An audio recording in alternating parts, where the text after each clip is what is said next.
opinions and views expressed in the following program are those of the speakers and the host, and do not necessarily reflect those of Yoakley Scott Corporation and your sports network. Yeah, I've been closer to Jesus before, so can you help me out? Oh, can you help me out? Am I on my own? Am I on my own? But can you help me out? Am I on my own? Am I on my own? Or can you help me out? Can you help me out? I've been scared to look in my soul.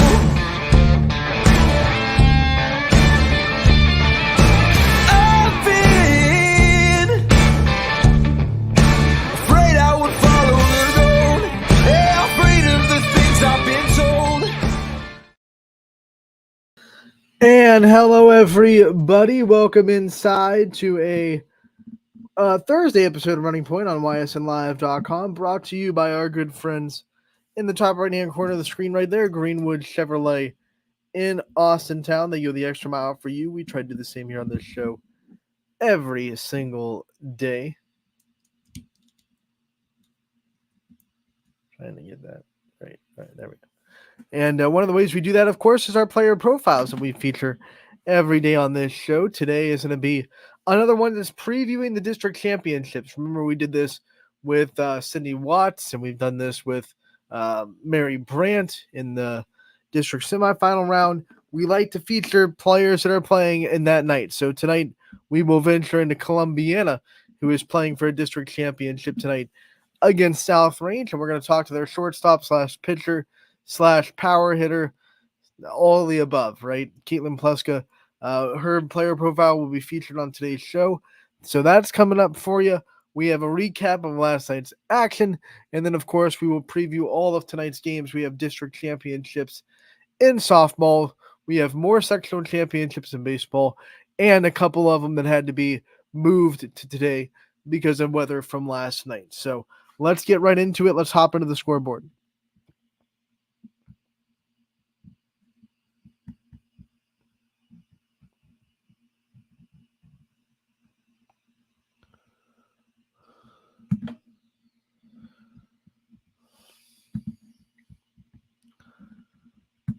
Scoreboard on YSNLive.com is presented by Burnett Pool, Spas, and Hot Tubs. Whether you were at one of our games or watching one of our broadcasts, either way, you don't want to look away from the action of the screen for too long, and the YSN scoreboard is a great and easy way to get live updated scores from your favorite teams across the YSN family. We have a great team behind the scenes that makes sure that the scoreboard is as updated as humanly possible, and they do a great job. The YSN scoreboard can be found at ysnlive.com/scores, and it is presented by Burnett Pools, Spas, and Hot Tubs. Let's get right into it. We have baseball. We had finals come in. We had a couple of games not get in because of Mother Nature. It was a wild Wednesday, a very scattered rain showers. Some spots got hit with thunderstorms. Some spots got hit with light to heavy rain. Some spots didn't get hit, at all. We had some games get in without any rain. Some games got in through the rain. Some games had to be postponed, unfortunately. That's just the nature of Mother Nature, right? But we did get a final from LeBray as they handle Lakeview 7-3 to end the Bulldogs season. Lakeview moving on to districts, a big win for them. Dylan Simpson, again, a big game. Austin Rowe, big game. Those two are no surprise there that those two are dominating at this level of baseball. Columbiana and Crestview got one inning in, and then the thunder delay and the rain made them push this game to today. South Range got the win over Cardinal 7-0. The Raiders all over the sectional final. They will move on to districts. We have United and Cardinal Mooney. That game got postponed. It will be played tonight. This game I don't think even got started. It's one of those crazy ones where Hanoverton was one of those places where the scattered showers got to in a hurry. So that game will be started tonight in United. We have Wycliffe and Garfield. That one did happen, and Garfield edges out the Blue Devils. 3-2 win. Eric Geddes is another big name, and we say his name a lot on this show. He had a big game for Garfield in their win. No shocker there. Big players step up in big moments. So Garfield, they're moving on to the district semifinals. Ysn and Poland got postponed. They did not start, and they will play the game tonight in Poland. Poland is the 1 seed trying to hang on against a very tough first round draw where they'll be playing Ysn, who is already coming off of a tournament win in their own right in the sectional semis. So that will be a very interesting game to keep an eye on tonight in Poland. Canfield was able to take care of Howland for the third time this year. The AAC rivals went at it in the sectional finals this time around. Canfield wins 6-2 to advance to districts. They will play a regular season game tonight against West Branch to try to stay sharp. Hubbard gets the win over Streetsboro 1-0, a pitcher's duel. Hubbard up for the task. Their pitching staff is excellent, and there were no problems there when their offense was held in check by Streetsboro's pitching. West Branch gets a fight from Jefferson, but not enough. The Warriors get the win 6-4, and they will advance in the districts. Like I said, the Warriors and Canfield playing each other tonight in a regular season tournament tune-up. I believe that game is in West Branch. I'll have to double-check that by the end of the show when we preview tonight's games. Champion went to Perry, fell to the Pirates. Final score was 8-4. The Pirates get the better of Champion and end their season. Newton falls to Berkshire 6-1. The final score there. Edgewood goes to Alliance. They fall to the Aviators 9-6. The final score there. And then Salem wins at Field 3-2 over the Falcons to advance into the district semifinals, excuse me. I'm in softball mode. The district semifinals, Salem advances with a 3-2 win in their sectional final. So congratulations to the Quakers for surviving for one more round. We go into softball. All these were district championships. All of them except one got in. We had Jackson Milton. They fell to Kansas Central Catholic 19-9. This one was wild. Kansas Central Catholic took an early big advantage. I believe it got to as much as 12-4. Jackson Milton cut it to a 3-run deficit going into the 7th. It was 12-9 after 6. And then Kansas Central Catholic scored 7 more in the top of the 7th to make it 19-9. And Jackson Milton couldn't come back from that 10-run deficit. So that was the final. The Crusaders spoil the Ysn family and getting them out of districts as they win over Jackson Milton 19-9. Matthews is able to win their 5th consecutive district championship as they win over Middle Ridge 10-0. Rams' incredible season ends in the district championship. We had Savannah Turek and Maggie Collins were the only two with a hit. A couple of walks for Middle Ridge, but that's all they could do against Olivia Matheny. They had one runner at third the whole game. Could not knock them in. And Matthews had an abundance of hits. Maddie Hufford saw 2 pitches in her first 2 at-bats, and they were a home run and a double. So, hey, that catcher for Matthews pretty dang good, if I do say so myself. But it wasn't all dreary for the Ysn family because Austintown Fitch carried us to its regional semifinal as they beat Shocker 8-0. The final score. Fitch wins the district championship for the 3rd straight year. Southern and Mogador got started but could not finish up in Dalton. That game is scoreless in the bottom of the 2nd. That will continue tonight to decide if Southern or Mogador will go to the district the regional semifinals. Southern putting up a fight so far. This is the 2nd-seeded Mogador Wildcats team, and through an inning and a half, no score. So so far so good for Southern. They're going to have to try to keep that momentum and keep that energy one day later, and they're going to have to hope that they're the ones that have a little bit of an advantage over the stoppage of play. Maybe it'll break up Mogador's momentum or break up their energy. Um, we'll definitely see how Southern does, but so far so good for Southern. Scoreless through an inning and a half against second-seeded Mogador. So we'll see how that one goes tonight. The Indians, the last hope for YSN in Division 4,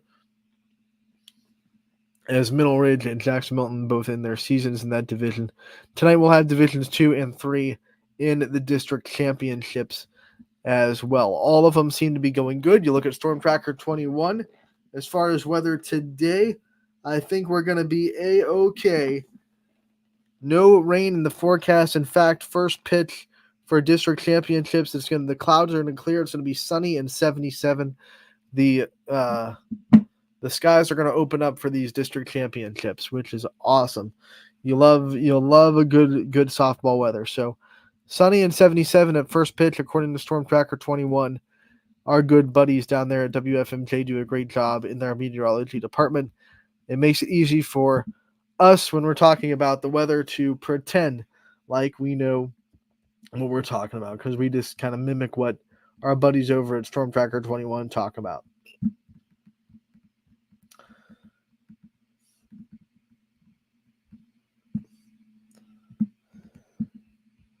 It's crazy to think that after today, we're going to put down the scoreboard. We'll come back to it later on in the show to talk about the upcoming games tonight. But it's crazy to think about after today, we're going to have all the regionals set in softball. We are done with districts after tonight.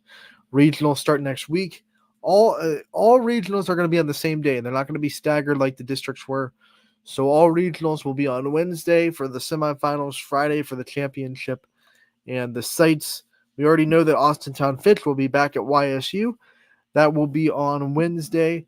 And their opponent, let me just go see real quick who they're going to play.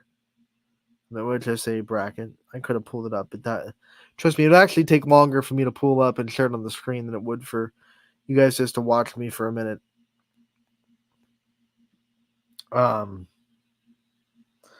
So they play the winner of Young 3, that one. Well, the Walsh and the Uniontown Lake District Championship happening tonight. So we will have to await that opponent. I'm sorry, I got the districts wrong. Austintown Fitch is not in Northeast 1, they're in Northeast 2. So hold the phone there. Walsh is playing tonight, so that region is not set yet. But they're going to play the winner. Fitch is going to play the winner of the championship that happened last night between Steele and Brunswick. And it was Amherst Steele that gets the win. So Austintown Fitch versus Amherst Steele. That'll be Wednesday at YSU. The second regional championship will be the winner of Walsh Jesuit versus Uniontown Lake, who surprised a lot of people by getting into the championship as a 16 seed. We saw them beat Boardman in the sectionals. They went on to beat Massillon Jackson in the district semifinals. So here they are in the district championship against Walsh Jesuit, and they will play the winner of North Canton Hoover and Riverside, which happened last night, and it was Painesville Riverside. They get the win. So Riverside is in the regionals as well. That regional is almost set, but I don't want to disrespect Uniontown Lake at all, but I am pretty dang confident that Walsh is going to be in that region. So unless something crazy happens, it should be Walsh versus Riverside, Fitch versus Steele at YSU on Wednesday. And then the other districts will be finished tonight. The regionals will also be on Wednesday. Division 3 is going to be playing at Baldwin Wallace, their softball field, which is literally right next to the Division 4 ones, which will be at Berea Mid Park. So I don't know if you've ever been there. Baldwin Wallace plays here. Berea Mid Park plays here. Like, they're literally right next to each other. So you could watch the Division III regional semifinal and then scoot on over to the Division 4 one. Stroll. You can literally walk over to the Division 4 one. And then last but not least, we'll have Division 2.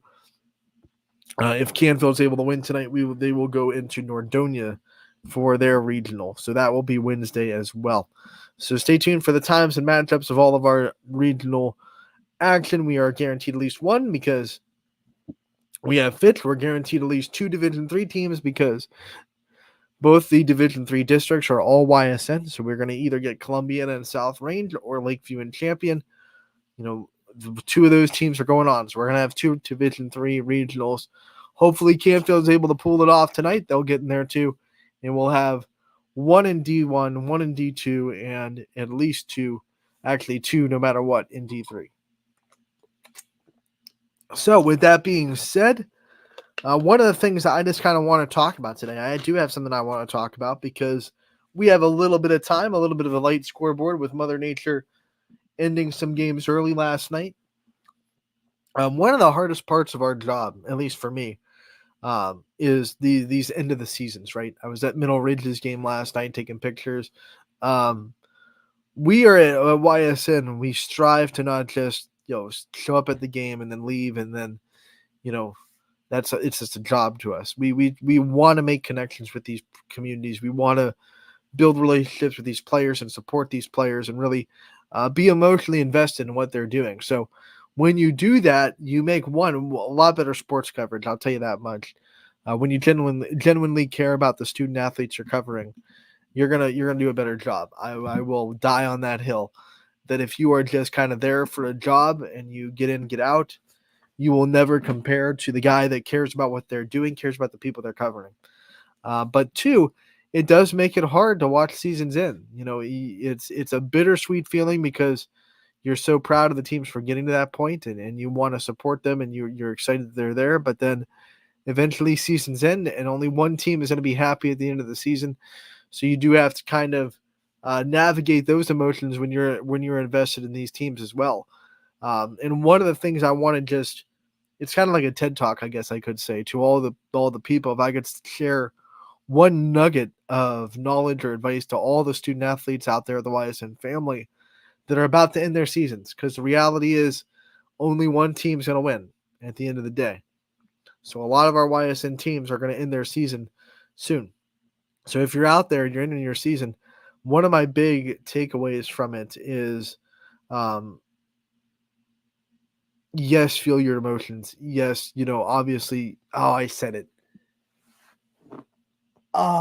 22. Okay, we're at 22. The tally for that word is 22, and we are at day 9 of it. I did not say it in yesterday's show, but it's kind of cheating because Wednesday is a lot of it is pre-recorded with running Wednesdays with Rick Seipert. So, but so anyway, as I was saying, feel those emotions. Feel what it means, what it's supposed to mean. It's supposed to hurt. If you don't care about it enough, it's not going to hurt. But what I see a lot of athletes, especially the ones that really pour their time and effort into the sport. This goes with anyone, this message, because if you love your job, love your sport, love whatever you're doing in life that you're passionate about, if you have a great work ethic, you're going to put a lot of time, care, thought, strength, effort into what you do, which is awesome. We want to teach everybody, every one of our kids, a great work ethic. Work hard for what you want.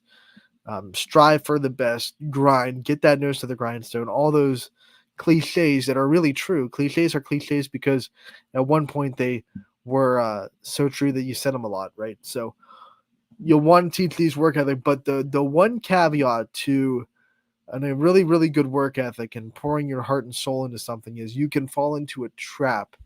There's a trap out there, and I have struggled with this. So this is like my personal I can speak from experience.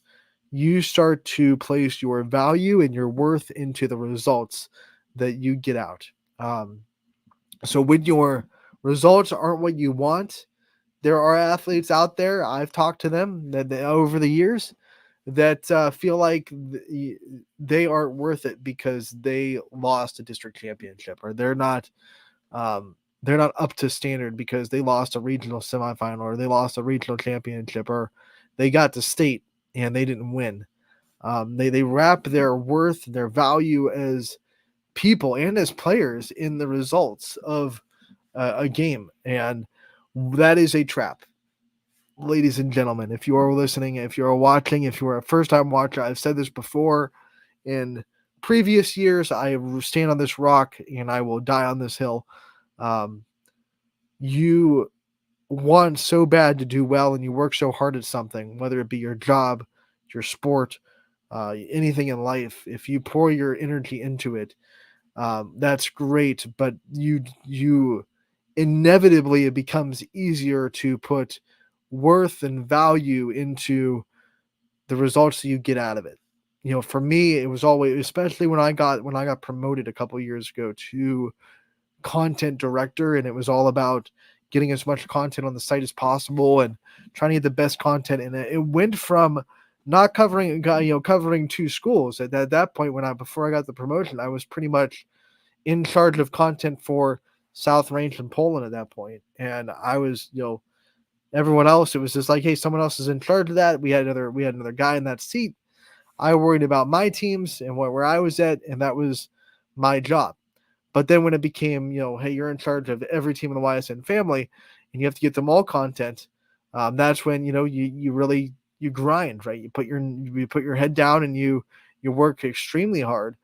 But then, I caught myself if I had a bad broadcast or if I wrote a typo or if I didn't write a great story or whatever it was, if I didn't have a good show when I started Running Point, you start to get this sense of, well, I'm just not good enough. That's why it didn't happen.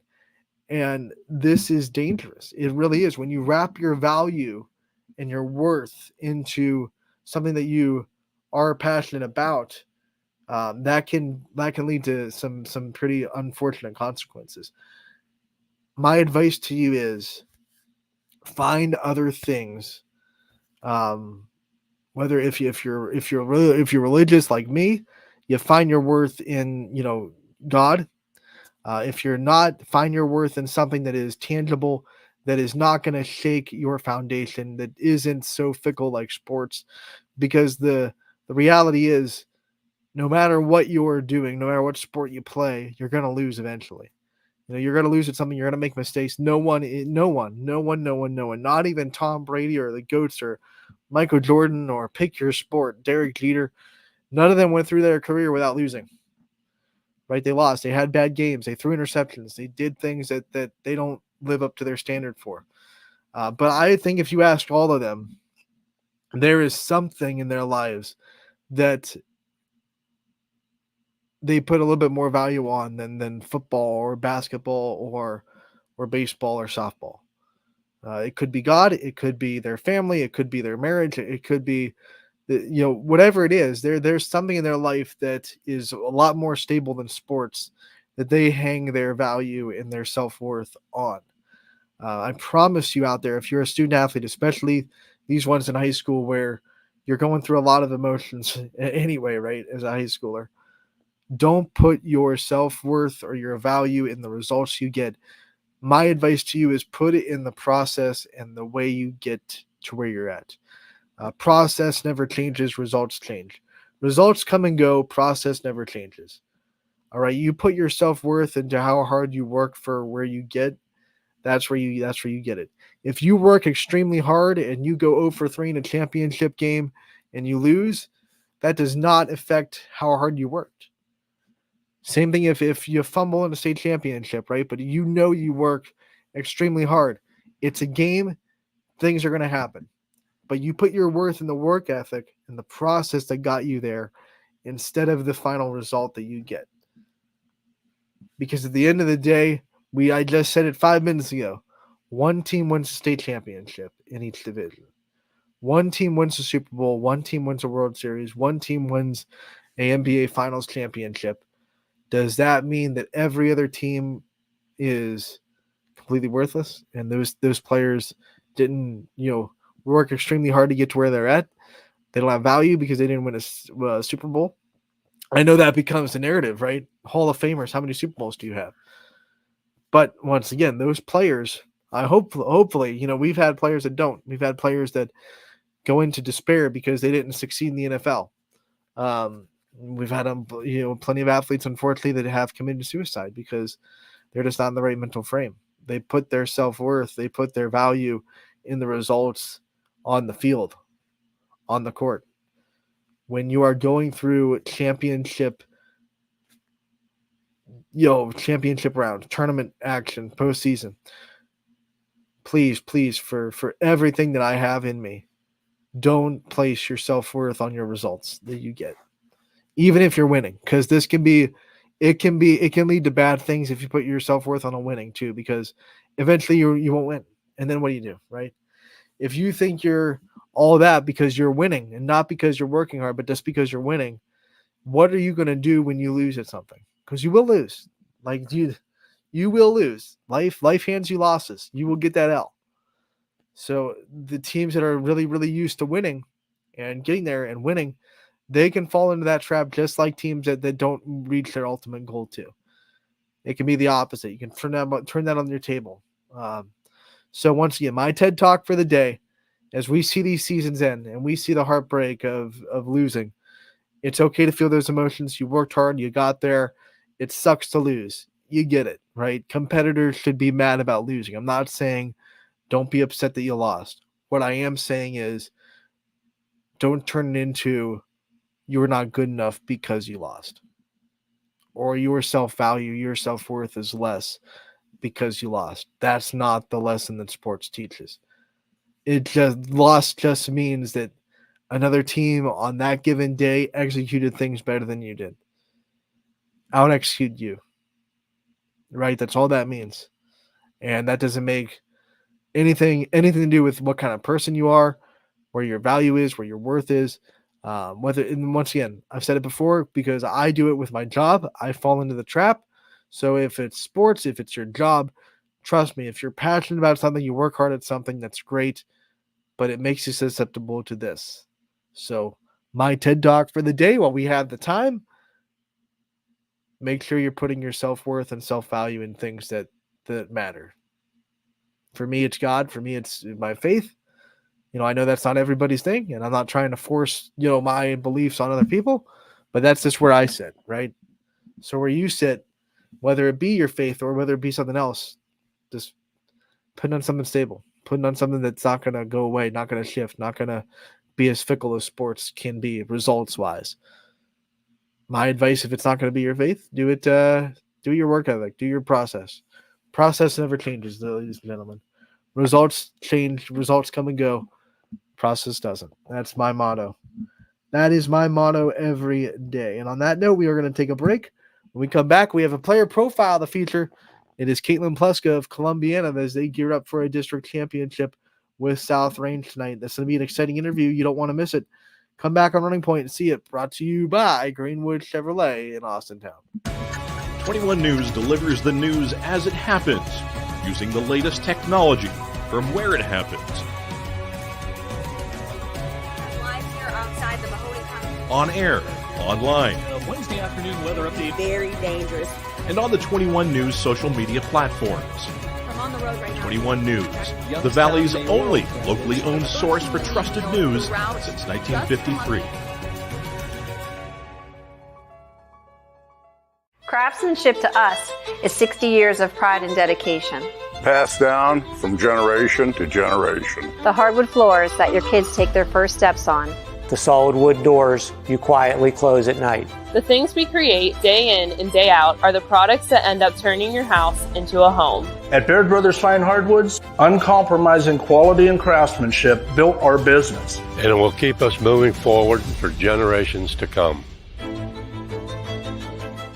Going the extra mile at Greenwood Chevrolet means we want to take care of the community that takes care of us too. And we have to work together always. And that's how you stay in business for 40 years. You know, I love being a helper because when I help somebody, it makes me feel good.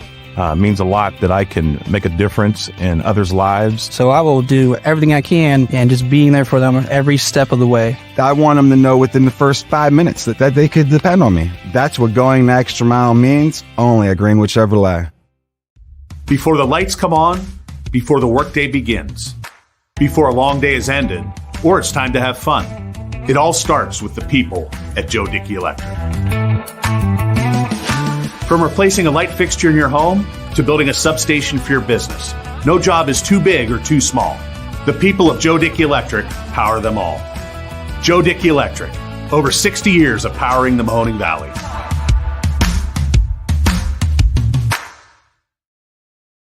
Welcome back to Running Point on YSNLive.com, brought to you by our good friends over at Greenwood Chevrolet in Austin Town. They go the extra mile for you. We try to do the same here on this show every single day, and we're going to do that with a player profile. I promised it before the break, and here it is. Caitlin Pleska from Columbiana as they gear up for a district championship tonight at South Range. Anthony Hartwig with a Columbiana softball player profile. We are joined by one of their absolute superstars, of course, Caitlin Pleska. Caitlin, thank you so much for taking the time to join us today. Thank you for having me. As you can see, top right-hand corner of the screen, this interview brought to you by Baird Brothers, and there's no other sponsor you could pick for the Baird Brothers Big Dog of the Week this week. Caitlin, first question for you. Obviously, a lot of people went out and voted for that. There were a lot of big names on that list. What's it mean to you that your community, your fans, the people that are supporting you got out there and voted you as Baird Brothers Big Dog of the Valley? I'm not going to lie, kind of surprised that I won, but I'm very happy that I won, and I appreciate everybody that went out and voted for me. I was facing a lot of the top dogs in our area. Sydney Watts, who's committed, she's so good, and Milena Toast, she's also a very good pitcher. So I knew it was going to be a tough run, but I am very proud of myself and very happy. I've worked so hard to get to where I am right now, and I just thank everybody who voted for me. It's a big honor. When the reality's in your face, you have that many supporters to beat the people like the names that you just mentioned, and obviously they have plenty of supporters in their corner. What's that mean to you to realize that you have so many people on your back and so many people that are right there behind you, giving you all the support and momentum you could ask for? It really helps me continue to drive and do better every day in practice. It gives me the motivation to continue to do better because I want to make my supporters proud and continue to just do what I do and be who I am and get better every day for them and for me. You know, your name has been in the limelight long enough that some people might feel like you're a senior, but you're not yet. You're just going into your upperclassman year as the class of 25. What's it been like, being a staple in this program for so long and now being able to be saying, hey, I'm an upperclassman now, a little bit more leadership on my shoulders, a little bit more responsibility. What's that been like for you? I mean, now that I'm an upperclassman, I do have some people looking up to me. So I know that I have to do the best of my ability to help them and be a good leader and person that they can look up to and help them. And I just think that it's really great because I have all these lower classmen that I can help and motivate them to be the best they can be. And experience-wise, you're also you're a de facto senior too because you have so much varsity experience and high travel ball experience. How much do you use that to guide the rest of your team and some of the younger players to say, hey, there's not a situation in softball that I probably haven't been through. So when we're going through this, whatever it may be, here's how I got through it when I've been through it in the past. So travel has helped me tremendously in my softball career because you are playing those high level girls, that they're the best of the best. And you are always in those situations because you play a lot of games in the summer and you play a lot in winter and fall. So you're playing all year. So you get in every single situation you could ever think of. So you know how to prepare for them and you know how to play them. And for those younger girls that might not have been in those situations, it's good because I can help explain them to them and help with what they're supposed to be doing in their positions. I feel like there's not much that you can't do on the softball field. I mean, you field well, you pitch, you hit obviously a monster batting average and production. What got you into being such a versatile player and being able to do all these different things? So for travel, I pitch and I play corners, but for high school, I am the starting shortstop. And, I never really thought of myself as a shortstop, but it's the best way that I can help my high school team. So I'm very flexible, and I do my best to work and play shortstop to the best of my ability to help them.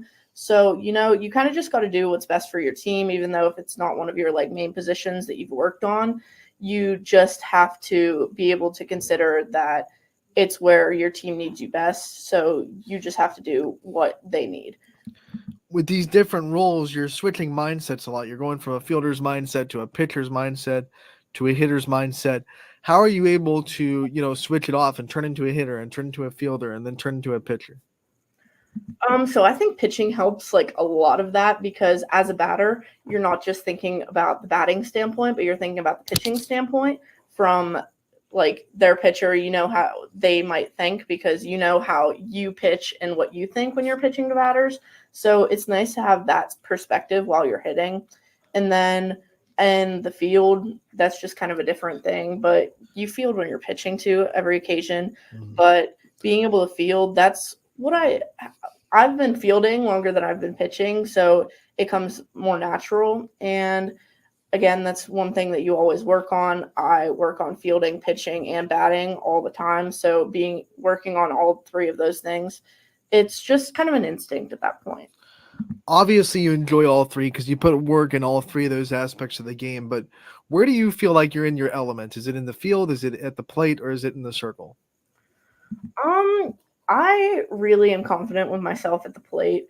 It shows in my stats if that's the truth, but I really feel confident at the plate because I trust my bat. And in the plate, you really can't take the time to think about it. You just have to react.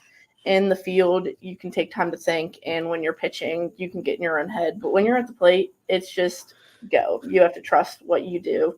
And that's where I feel comfortable, but I feel comfortable everywhere. Yeah, right. A lot of high school teams, if they have a dominant pitcher, she's usually the one that is writing all the stats and putting all of it on their shoulders. But Columbiana, Mackenzie Gamble right behind you, always having your back, the 1-2 punch, and you have other pitchers that have come in this season as well. What's it like to have kind of a staff and to be able to not have to go every day or not have to have the pressure of if I don't have my A game, we might not win? What's that been like for you? So it's very useful having multiple pitchers that can do good at a varsity level. Mackenzie has the speed and she has movement, and she does really good against high-class teams. And then I'm back to back her up with, I don't throw as fast as her, but I have my spins that I think work really well. I don't strike people out, but I get them to hit the ball into the ground or pop fly. And then we have Marin, who's also another change of speed. So it really works. The three of us, we have fast and then like middle and another change of speed there. So it's a really good lineup, I should say, because we're not all the same. So if Mackenzie pitches, then I pitch, it's changing the batter's view and the pitching.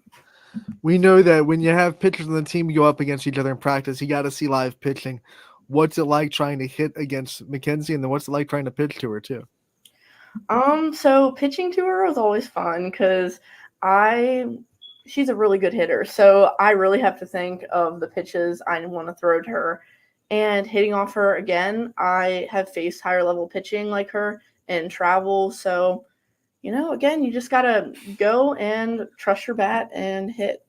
I feel like with Mackenzie, it's you got to sit on the heat. You got to get on that heat, or you're not gonna survive against Mackenzie Gamble. I want to ask you about just the experience in softball when you got started, when this journey started, and when you started to fall in love with the sport. I have fallen in love with the sport since I started playing when I was 4. I started playing travel when I was 7, so that's really when it upped my love for the game because I was at it all the time. I did still play basketball, and that was like a secondary sport, but softball was always what I loved, and I spent all my time on with pitching lessons and hitting lessons. I was just constantly like all year round doing the same sport, and I just found it as somewhere where I can go and just have fun and love my life a little bit. Obviously, when you look at the whole span of your softball career, was there a point when you went from it was really fun and you enjoy it to this is something I really want to like spend time on and try to get into the next level and really work at this sport because it's something that I can do at a high level? So I've always really had the love for the sport, and once I got a little bit older, I really started to want to play it at the next level. And my brother, he plays college baseball and he really enjoys it. So that just makes me want to play even more because I know someone who enjoys it. And I believe I can play at the next level, which really helps me and it pushes me even harder because I want to be able to get there. You're at a junior, so you've gone through plenty of the recruitment process. I'm sure you've sent out hundreds and hundreds of emails to different coaches with every video, with every highlight. What kind of things are you looking for? What kind of programs, are the ones that you think could be the ones that catch your eye? What things could they offer to bring you on to the college? So I personally think of academics for first because that's what's gonna continue my life. That's what's gonna make me money so I can, have a good life in the future. But for the softball standpoint, I I just want to play. I just want to be able to play because that's just what I love. I want to be able to play and enjoy the game still. And I really haven't, I mean, I've been thinking about it a lot, but right now I'm focusing on the high school season. So I'm going to do more with it once the high school season's over. If I put this hypothetical scenario in front of you, tell me which team that you would what personality or what team you'd rather be on. Well, let's say you go to one school that maybe you wouldn't play right away, but it's a championship caliber, school. They're winning a lot, got a lot of great players to learn from and build off of, and you would really have to, fight for your spot and earn it. Or then there's the other teams that you go to. Maybe their program is in a little bit of a struggle spot. They're looking for people to come in and make an immediate impact to really build, stepping stones of a successful program. Which one would you rather do? Would you rather kind of go and learn from people that are already established and are winning and try to get your way into that? Or do you want to go to a school where you could make an immediate impact and obviously, help them with the building blocks of a program? So I love being able to make an impact, but personally, I like being around a lot of top caliber girls, which will push me to be even better and be around all of them. And I like a little bit of competition to be able to work my way up into hopefully a starting or playing spot in the team. You talked about your brother playing college baseball, but then obviously one of your coaches also played college softball. Madison Kurtz played for 4 years in college softball. What's it been like to have a coach that you can pick her brain and be like, hey, what did you go through in your recruitment process and what were your coaches looking for? What's that been like? So I think it's very useful because she has been able to help me through some tough spots and very relate to what I'm going through. So it's very helpful that she can just help me through this whole process and give me her personal problems and how she did it to give me the advice to continue. Obviously, you have the husband and wife coach set up at Columbiana. I call them the Ralph and Karen Weekleys of high school softball. What's it been like to watch their dynamic and to be able to be coached by both of them, and how much have they helped you grow in your softball career? Well, since they are husband and wife, they work very well together. So it's very nice having that specific relationship between our coaches so that they don't really butt heads as much, but they work off of each other and strive to get what's best for all of us. It's very nice. And yeah. If you had to pick like one aspect of your game that you think those two are the most responsible for getting you to where you're at, what part of the game do you think you'd say? Honestly, maybe the mental part of my game, because I used to struggle with that a lot, but Coach Maddie Kurtz has really helped me through that because she also experienced that in her high school days. So she has been able to really encourage me to do better on that aspect. You get to represent Columbiana every day. What's your favorite part about being able to represent the school, being able to represent the community, and to be able to call yourself a Clipper? Our community is all really close, so I really love being to represent this little family that we have in Columbiana. It's always a joy being able to be in the community and just everyone being so close together. It's really nice. Let's talk about softball superstitions. Do you have any of them? Do you have any things that you have to keep in routine? Well, I always put my uniform on in the same order. And let's see, what else do I have? I always have like some type of braid in my hair normally, whether it be like a little small one or a big one. And left cleat always goes on before right cleat. Left cleat, right cleat. Okay. Is Is it left sock, right sock too? Yes, always. Can't forget You guys have some awesome uniforms, and you've had awesome uniforms your whole career. What's your favorite, uniform combo? What makes you look good, feel good, play good? So we always do the white jerseys with the black socks for home games and the red jerseys with the red socks for away games. I personally like the red jerseys better because I can roll my sleeves up. The white jersey, my one sleeve can stretch a little bit, but the other sleeve is attached to my bicep and it will not even go up at all. So that really bothers me because You'll be sitting there with one sleeve up, one sleeve not. What's she doing out there? No, I did that last year. It just looked so bad, and it would give me bad tan lines. So we played with the sleeves down on the white jersey. All right, this is something we're asking every softball player this year. We're keeping a tally. What's your softball ick? What are some things that you see in the softball world that just give you that cringe feeling? Neavage. All right, that's in the lead now. You've given it a 3. It was tied with visors being over the ears, but you just gave Neavage the lead. Neavage, so bad. I can't stand it. When you think of favorite off the field memories with this team, what comes to mind? I would say probably going to get food after games. We get canes a lot. We'll drive up to Boardman and we'll get canes or like Chipotle. And we always have like girls coming and some of us will drive together. And it's a good time and some bonding. Best way to celebrate a big win for Caitlin Pluska? Oh, I don't know. Sometimes we'll go out for ice cream or I don't know. I feel like I don't celebrate that much, which is kind of. You just recently had a walk-off victory over the weekend. How did you celebrate that one? You not do anything? I went to work. Well, there you go. That's how you celebrate. I left the game. I left the West Branch game, and I went straight to work. She earns that money. Yeah. That's how we celebrate things. I do want to ask, you talked about obviously academics first. Before we let you go, I got to remember, what career path are you thinking about? Or have you thought about what majors you want and what career path you want to get into? So I have been thinking of going into majoring in psychology and minoring in criminology for a little bit. So that's what my career path has been for a while. It could change always, but that's what it's been for quite a while now. What got you interested in that? I want to be able to help people.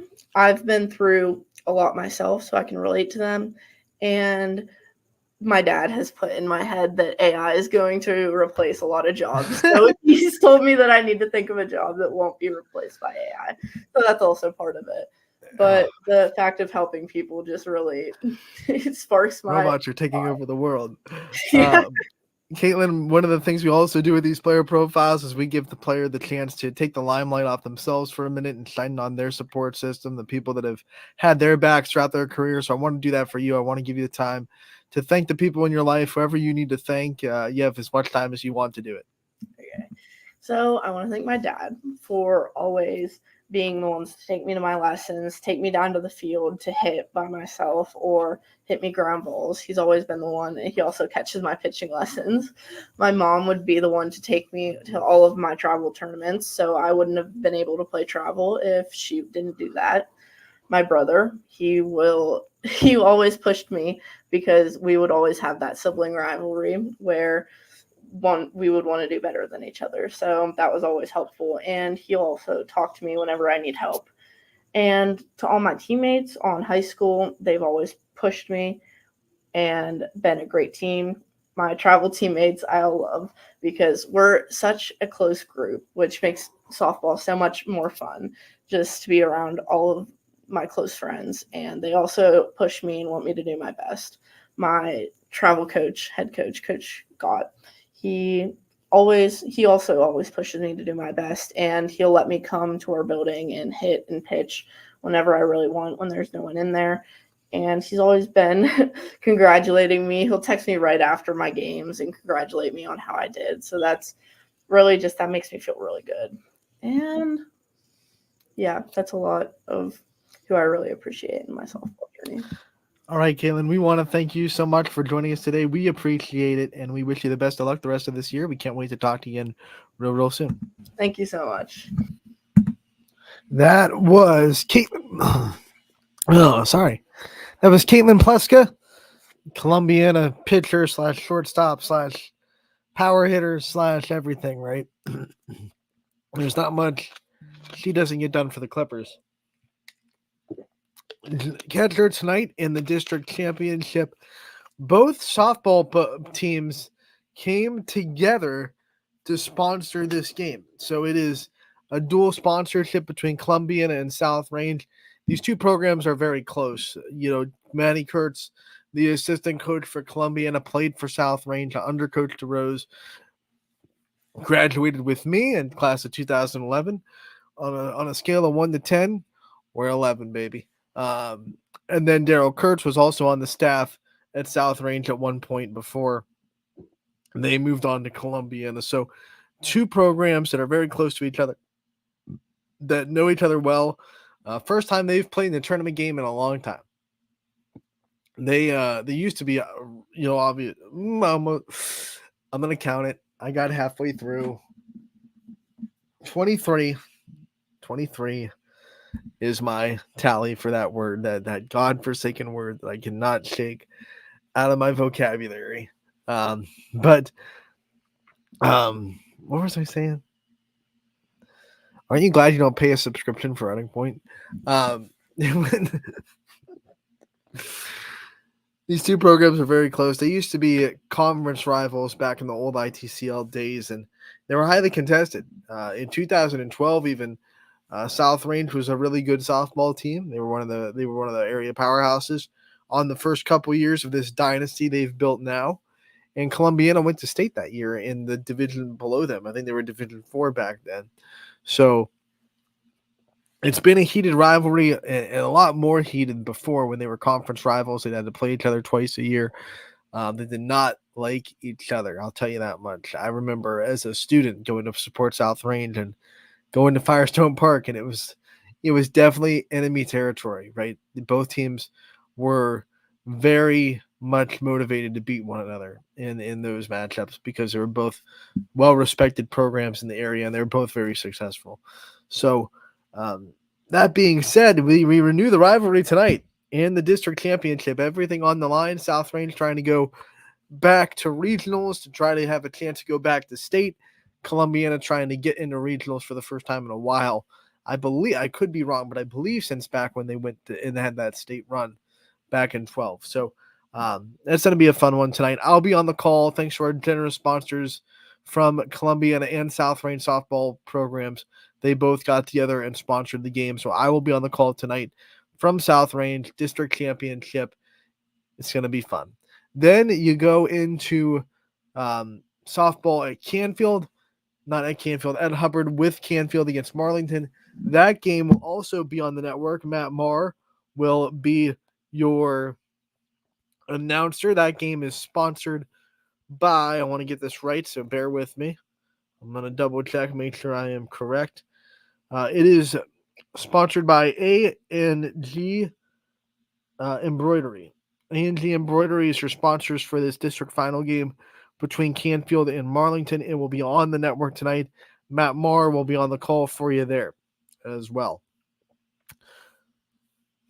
Also on the network tonight in baseball action, we have Eric Hughes on the call as Austintown Fitch and Glen Oak are going to be meeting up with each other in a sectional final.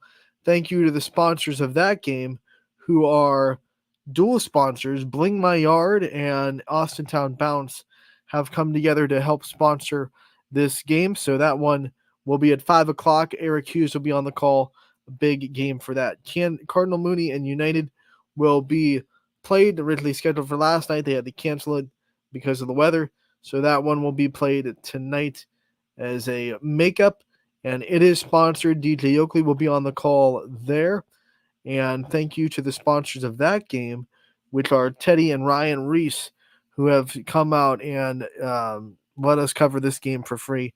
5 o'clock tonight from United. And then Crestview and Columbiana will both be back on the network. They got one inning in last night, and they will be sponsored as well, so that will be on the network.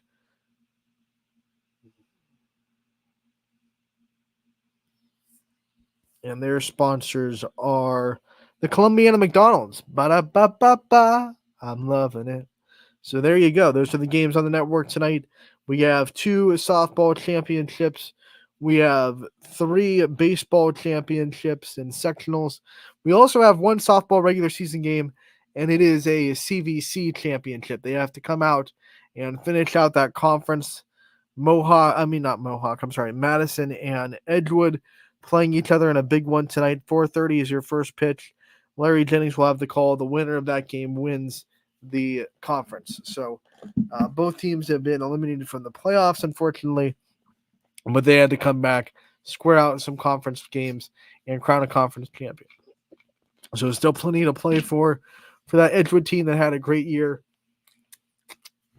as they go for a conference championship tonight. Larry Jennings on the call. 4:30 start time from Ashtabula County for a regular season softball matchup. So that one will be fun as well. We'll be back tomorrow. We want to wish the best of luck as well to Champion and Lakeview all YSN matchup. Unfortunately, we could not get that one on the network tonight, but we will have a recap of that one in a story, of course, on the website. We'll come back tomorrow, talk about Lakeview versus Champion in full detail, and we'll have recaps from Canfield and South Range as well. So it's gonna be a fun time. Come back tomorrow. It'll be a Friday episode of Running Point on ysnlive.com. Don't miss it. 1 to 2 tomorrow. Brought to you, as always, by our good friends over at Greenwood Chevrolet in Austin.